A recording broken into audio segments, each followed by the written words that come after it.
Satu hakim itu konon kabarnya mewakili Tuhan di dunia. Mmm. Kedua, hakim itu adalah benteng terakhir daripada keadilan.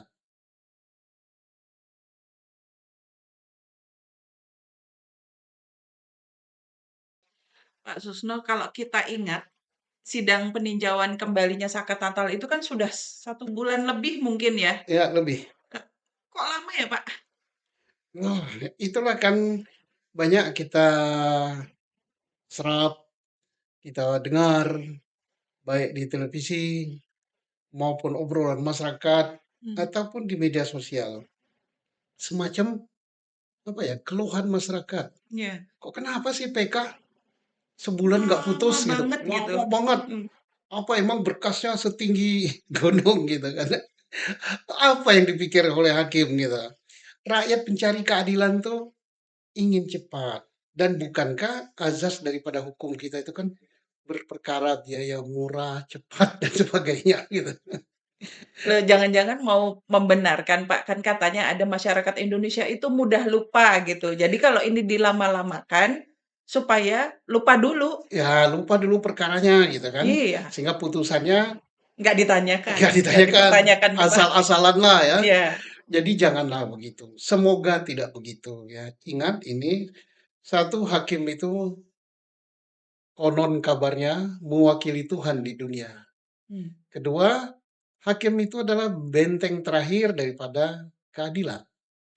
Jadi semoga keadilan itu bisa tegak, rakyat bisa cepat merasakan, kemudian tidak terjadi kegaduhan berlama-lama, tidak timbul sakwa sangka pada hakim, pada pengadilan.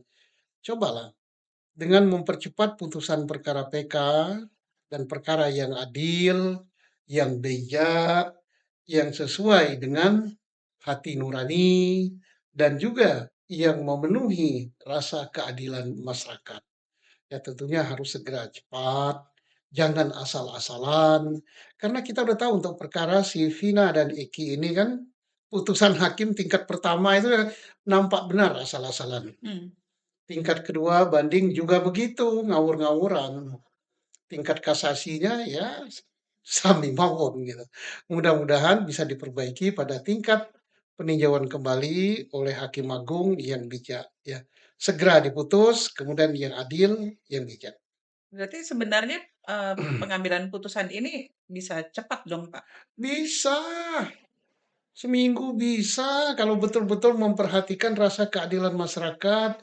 Kan berkasnya nggak terlalu tebar, perkaranya udah tahu kok.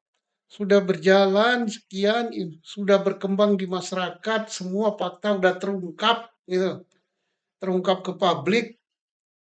Wah, ini bukan pembunuhan, ini kecelakaan, saksinya banyak, Mmm. bukti-buktinya ada, satu alat bukti dengan alat bukti yang lain saling bersesuaian bahwa ini bukanlah pembunuhan. Karena bukan pembunuhan, ini kecelakaan tunggal, ya apa susah mutusnya?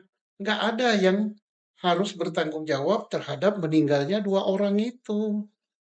Tap Ya, tapi ada yang beranggapan, Pak, kalau misalnya, mengabulkan gugatan PK, itu berarti seperti membuka aib sendiri, membuka borok sendiri nah gitu. itulah yang harus dikikis, ya. Mmm. Hakim itu tugasnya bukanlah melindungi korps, bukanlah melindungi aparat yang lain, bukanlah melindungi pejabat, bukan melindungi apa, dia berpegang teguh, tegak lurus pada keadilan. Ingat, keputusannya berdasarkan keadilan yang berdasarkan ketuhanan yang Maha Ketuhanan. Esa. Pada Tuhan dia bertanggung jawab. Dan di akhirat dia harus mempertanggungjawabkan perbuatannya.